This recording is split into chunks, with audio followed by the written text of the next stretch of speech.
Hablar ahora nuevamente sobre política universitaria, pero esta vez con el presidente de la Superintendencia Nacional de Educación Superior. Así es, el doctor Osvaldo Segarra, a quien le damos la bienvenida. Muy buenos días.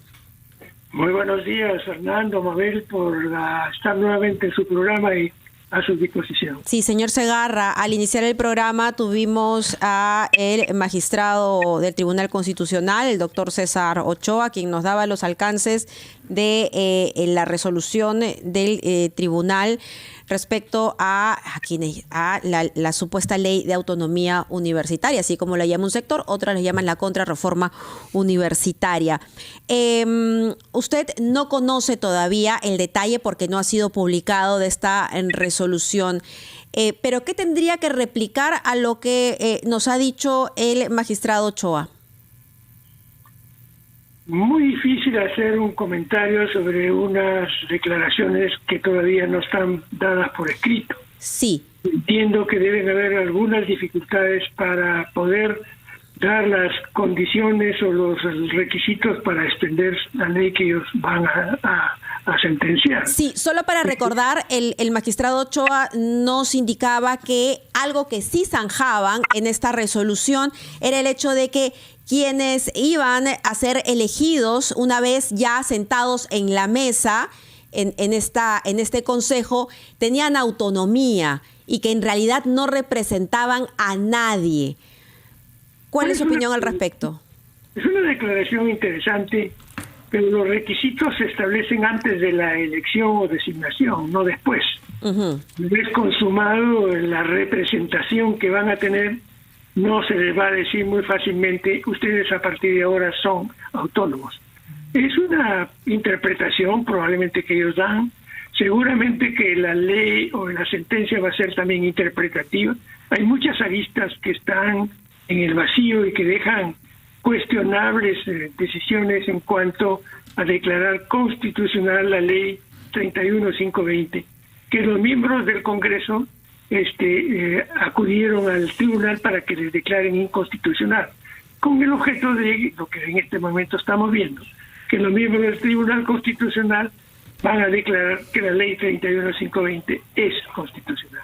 Un contrasentido, pero que en realidad no me gustaría dar mayores calificaciones, pero yo creo que la conciencia ciudadana tiene muy claro lo que está pasando. De acuerdo, doctor Segarra, yo le ruego que nos espere un instante, tenemos que ir a una pausa y después de ella quisiera que nos explique los alcances generales de lo que está en debate sobre la autonomía de las universidades y la exigencia de calidad como realidad obligatoria para nuestras universidades públicas y privadas. Lo haremos después de una breve pausa, por favor.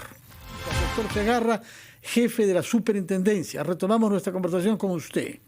Como no, con mucho gusto. Disculpe entonces esta interrupción que fue más larga de lo que previmos. Yo quisiera que para que el público de RPP comprenda, nos explique qué es lo que está en juego con la ley que ha sido objeto de un recurso presentado precisamente por los que le elaboraron. Explíquenos cuál es el riesgo de que esa ley entre en vigencia, por favor, y qué consecuencias tendría sobre la exigencia de calidad en nuestras universidades, es decir, para que no se abuse de la buena fe de los estudiantes universitarios del Perú. Hay múltiples factores, Fernando. Uno de los factores principales es la constitución del Consejo Directivo, que debe tener autonomía e independencia en las decisiones, y que son llenadas por concurso público de méritos, a diferencia de lo que ahora se postula en esta ley que probablemente lo va a promulgar el Tribunal Constitucional. Pero ahí no acaba. El problema es más serio. Por ejemplo, la modificación del artículo 1 desliga al Ministerio de Educación como órgano rector para la reforma y para la política de aseguramiento de la calidad. O sea que esa política de aseguramiento de la calidad, que es el órgano rector del Minedu, no tiene cabida en esta ley. Y por otro lado, probablemente al retirar esas condiciones va a tener grandes problemas de punto de vista económico para las universidades públicas, principalmente. Por otro lado, un segundo punto muy importante es que la SUNEDU es una OTE, un organismo público técnico especializado adscrito al Ministerio de Educación. Esa adscripción la retiran. Por lo tanto, queda como un organismo autónomo que no sabemos por ahora si va a depender de la PCM o alguna otra instancia.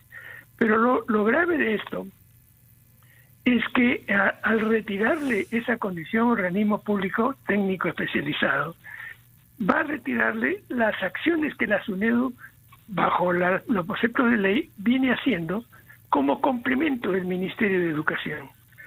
La SUNEDU hace licenciamiento, supervisión, fiscalización y es el depositario de los grados y títulos en el país, que el MINEDU no lo hace. Entonces, esto lo hace dentro de esta política que se ha establecido en la ley universitaria. Y por otro lado, cambian no solamente la constitución del Consejo Directivo, sino también, de alguna manera, disminuyen los requisitos que está establecido para elegirse o designarse a los miembros del Consejo Directivo. Y entonces, bajo esta ley, ¿quiénes finalmente colocan los estándares de calidad? Bueno, es probable que tenga que seguir haciéndose a través de la SUNEDU, pero con los nuevos lineamientos que este Consejo Directivo pueda cambiar libremente y dejar sin efecto todo lo que viene actuado. Representando los intereses de aquellas universidades, digamos, que no cumplen con los estándares, ¿no? Probablemente. Que no tienen interés tampoco de cumplir con los estándares. Y también, por ejemplo, ya a la SUNEDU le retiran la capacidad de licenciar programas, carreras. Nosotros tenemos un licenciamiento de carreras priorizadas que llamamos, y está en ejecución el de medicina, Ajá. que con gran esfuerzo las universidades están tratando de licenciarse. Y hay 10 facultades de medicina en el país que ya están licenciadas. Y otro grupo importante que está en un proceso de adecuación, es decir, de mejora para poder ser licenciadas. Esta nueva SUNEDU podría retrotraer las decisiones, es decir, podría decir, usted universidad que no consiguió ser licenciada, venga nuevamente, que podría ser licenciada. Puede bajar las vallas. Y al Ajá. bajar las vallas de poder reingresar al sistema, podrían facilitar esta reincorporación, no con los niveles de exigencia, de calidad que debe tener una universidad como la que está ahora funcionando. Uh-huh. Digamos que el sistema universitario en este momento está ordenado. Podría comenzar a ser nuevamente el desorden de lo que antes estaba como vivencia de la ley universitaria 3220. Doctor Segarra, ¿qué riesgos cree usted que hay si se cambia la composición de la SUNEDU y se hacen entrar a su consejo directivo representantes de las universidades, pese a que el doctor Ochoa nos haya dicho que han modulado la sentencia de manera tal que esos representantes de universidades no representen a las universidades, sino el interés colectivo? ¿Qué riesgos reales, qué es lo que teme que pueda producirse si se aprobase esta ley, si entrase en vigencia y si se cambiase la composición del Consejo Directivo de la SUNEDU? El riesgo es, como refieres en la pregunta, que estas representantes de las universidades, cuya designación debería ser que su autonomía sea declarada antes de su designación, no después.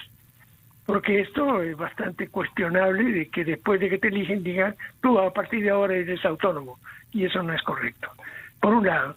Por otro lado, hay instituciones que comienzan a formar parte del Consejo Directivo, como representantes de los decanos de las facultades, de los decanos de colegios profesionales, como representantes también que vienen del CINEACE, por ejemplo, que en este momento es una institución respetable, pero que está en permanente reorganización.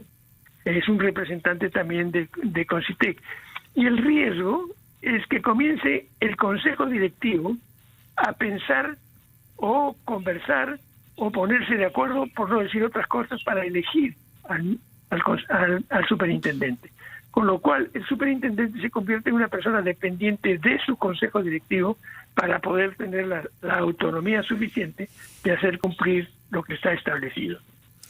Muchas gracias por sus explicaciones y por alertarnos sobre los riesgos que corre la excelencia académica en las universidades del Perú si es que triunfan medidas destinadas a limitar la autonomía de la SUNEDU y el ejercicio de las funciones que nos ha recordado usted: fiscalización, evaluación y licenciamiento. Muchas gracias, doctor Osvaldo Segarra. Recuerdo que usted es el titular de la Superintendencia de Educación Superior, es decir, universitaria en nuestro país. Vamos a una pausa. Mabel. Ya regresamos con lo último de Ampliación de Noticias.